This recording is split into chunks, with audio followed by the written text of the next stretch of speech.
Hi, this is Stacia, and I wanted to share another game that I played at the Parma Chess Club. This game was the same day as the Roy Allen Bumpers game, and this is round three, and my opponent was John MacDonald with a provisional rating of 1847, and my rating was 1630 at the time, USCF. And I played the white pieces, and I opened with d4. He responded with knight f6, now c4, e6, and knight f3.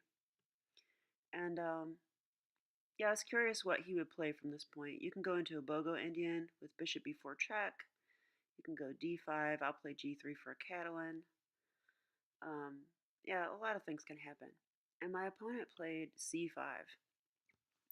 And this did catch me off guard.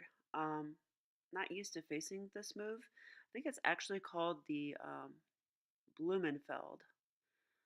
But as far as I can tell, after the move b5, um, this pretty much transposes into a Benoni. Um, but the problem is, I've already played knight f3, and normally I wouldn't play this. I'd play knight c3, and then I like to play a3 to stop this bishop from coming to g5. But so okay, I'm in a Benoni. Now my opponent thought a while here, so I wasn't sure if he was deciding on like a line or if he didn't know this move, which seems pretty natural to me. And he played b6, which I think is a mistake already. Because in these Benoni structures, you don't want to Fianchetto your bishop. Um, the bishop is actually fine right here. You want to Fianchetto your other bishop, and he doesn't do that either. So I think his setup was just suspect. All right, and now I go knight c3. I want to get an e4 as soon as possible. He played bishop b7, and again, I would give this a question mark, I think. I think white's clearly better already. Now e4, knight a6. So again, I would give that a question mark. I mean, the knight can come in to b4, but it can't stay there, and has no other prospects from there. So I just think this was not a good move. He probably should play g6 or d6. All right, and now I made my first inaccuracy. I played the move a3. Why did I do this? Well, I wanted to play bishop d3, and then I thought the knight coming into b4, and I would have to tuck my bishop away on b1. Computer says that's actually totally fine. So next time maybe I'll allow that move, but during the game I just wanted to avoid the complications. I felt I was better and I had time for this, but it's not very precise.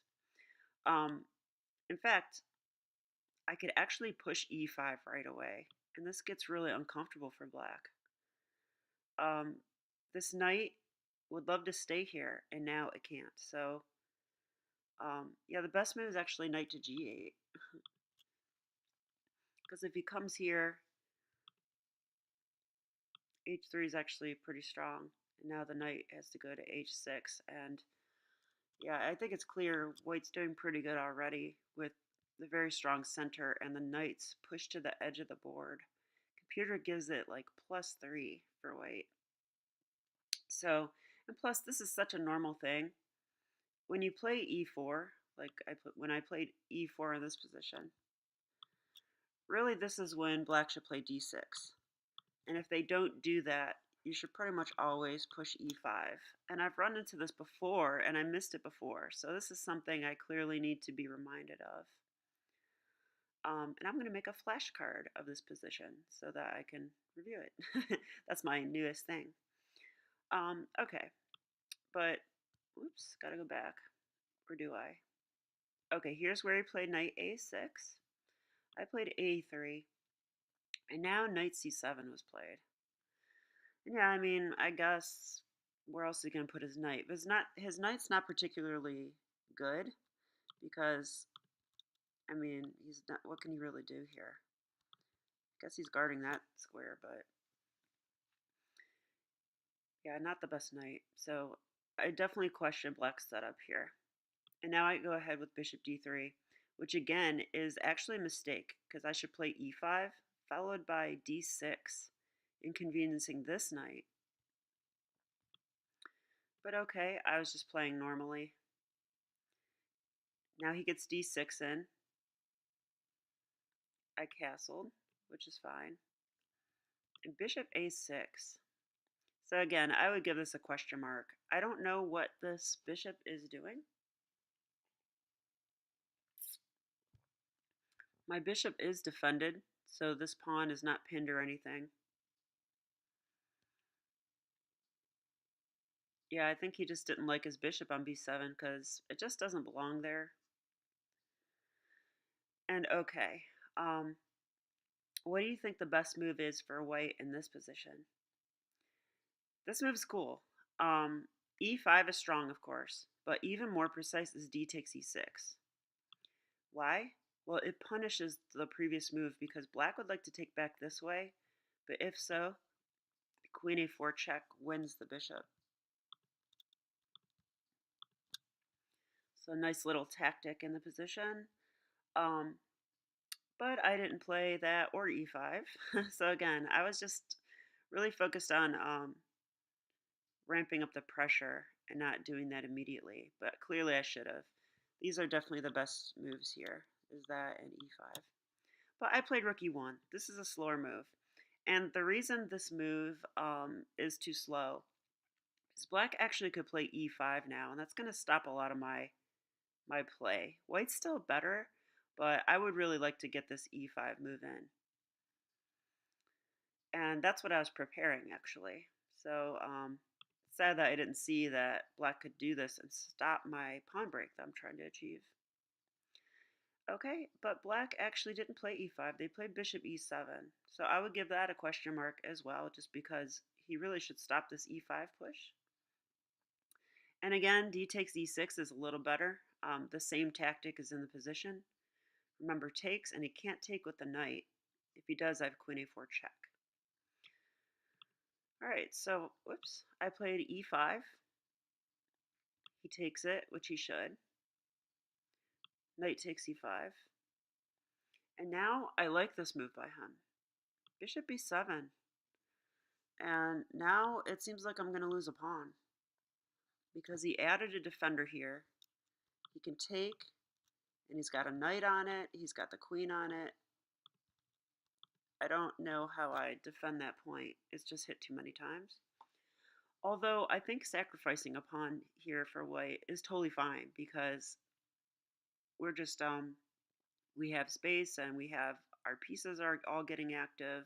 I only have one more piece to develop, which could come down this diagonal, and then I've basically completed my development. So okay. Now I really like the move I found in this position. I was looking for something good, and I noticed that I had this check, queen a4 check. Turns out this is the strongest move. Why? Because black doesn't have an answer to this. There is no bishop blocking. I'm covering this square. In fact, the best move is probably b5, although I didn't look at this, but I don't think this is good. I thought I would take here with the knight. Yeah, that is strong. And now I have discoveries. Just seems really risky, doesn't it? I guess black can castle here, but I'm still pretty happy with this, and it's +2 for white. So if he doesn't play b5, I mean, the only move he really has is king f8, and now I really liked my position because it's going to be difficult for him to get this rook developed, and his pieces are still a bit awkward. Okay, now here I wanted to play bishop g5, but I actually was wondering if he could just take on d5 here.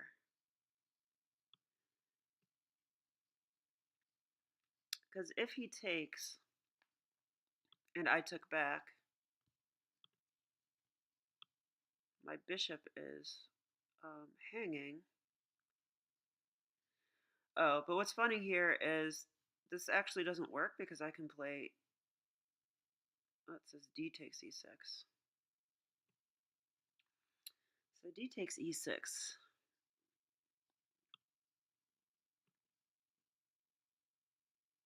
Knight takes e6, and we have bishop c4 is strong here. Yeah, and the rook's going to be coming. This is still really good for white.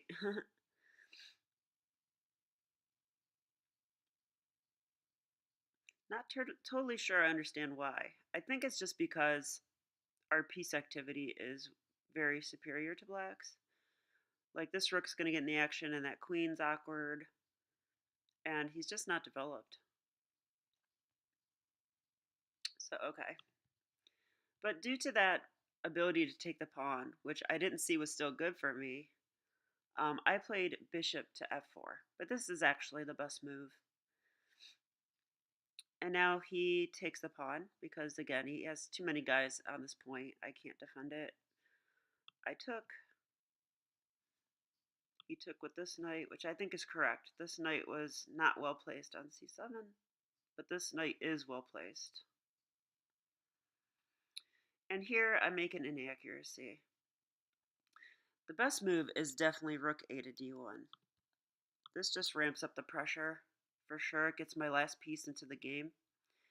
I played the move bishop g3. I wanted to preserve the two bishops, but it is defended by the queen, so him taking here isn't the best. And rook a to d1 defends this bishop again, just in case this knight gets kicked away. So, okay, I missed that move, and I just played bishop g3. White's still doing quite well here, but that just wasn't the most precise way to continue. Okay, and now he played knight takes c3. I was kind of hoping to see this move, though. I felt like this knight was like his strongest piece, basically. I guess the bishop's pretty good now, though. But still, if we trade off all his active pieces, I think I'm going to be pretty happy with this going on. So, all right, I was happy with that trade. And here he went queen d5. So, with a threat. But I can just play f3 here. I don't like to play f3. Never play f3, right? But I don't think this is that scary for me. I do have to watch this diagonal. Like, so maybe in the future, like, he can push with tempo or something. And so I do have to watch this kind of stuff. But I really think I can just put my king on h1. So I was totally fine with f3. And this did turn out to be the strongest move. And now my opponent starts lashing out. He goes knight to g4. Interesting move, of course, utilizing the pin. Because if I do take the knight, he'll checkmate me. So that is definitely pinned, and I would really hate to do that. So, but I have other options here, and I think the knight is sort of awkward too. Like I could just take the knight with right now with the queen. I think I missed that. Sadly, I missed that during the game. But I went ahead with the move bishop e4, and I liked this because it is a tempo move on the queen, and it's also a skewer. This bishop cannot be saved. I think the only way would be if the queen could drop here, but of course that's defended by my knight. And my piece coordination is actually pretty good here. You know, this also undoes the pin, so I'll be able to take the knight.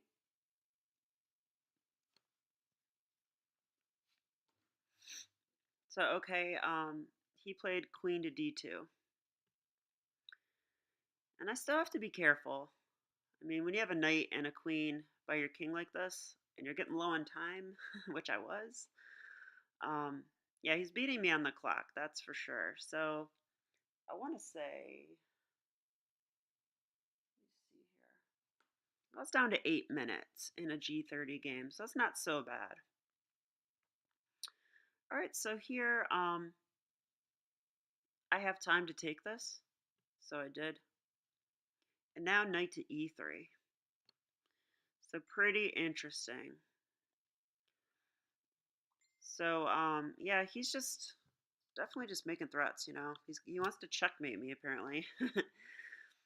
Okay, bishop f2 is interference. Now I'm attacking the knight. I'm attacking the rook.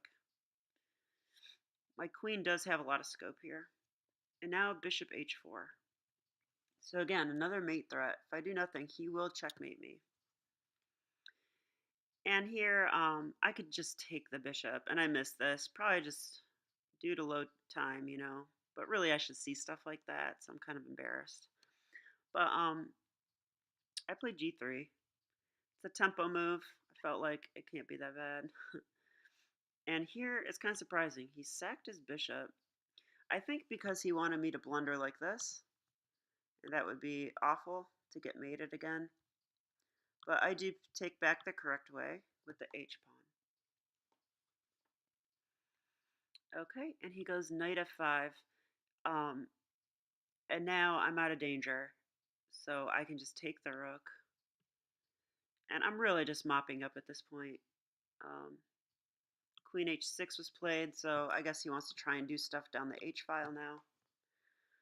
Um, but I like my move here. I have a lot of winning moves. My move was knight g4.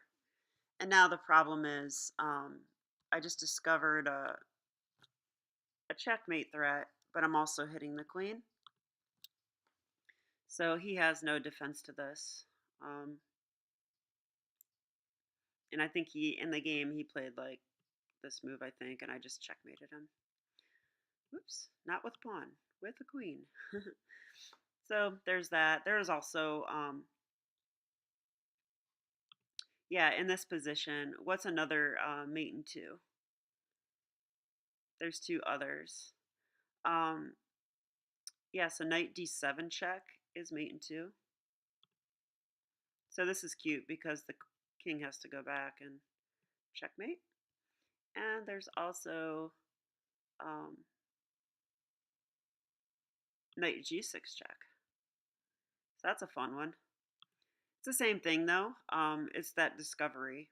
So queen takes, and we're just gonna mate all the same. So there you go.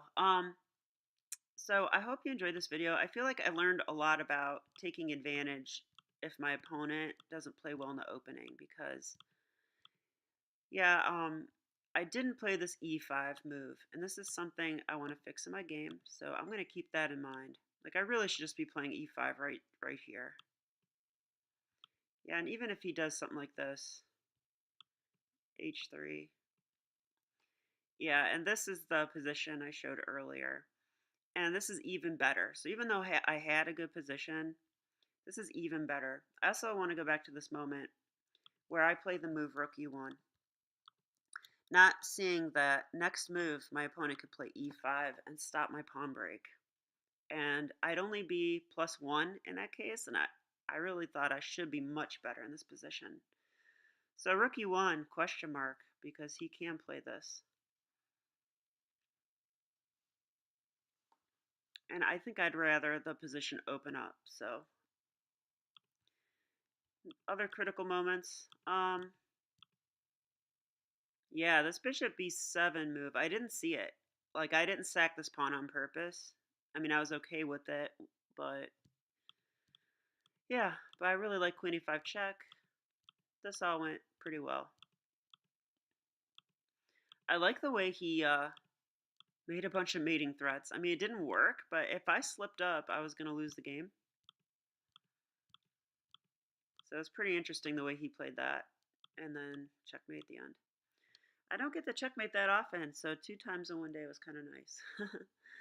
But I hope you enjoyed the video, and please like, subscribe, comment, share if you like, and have a great day.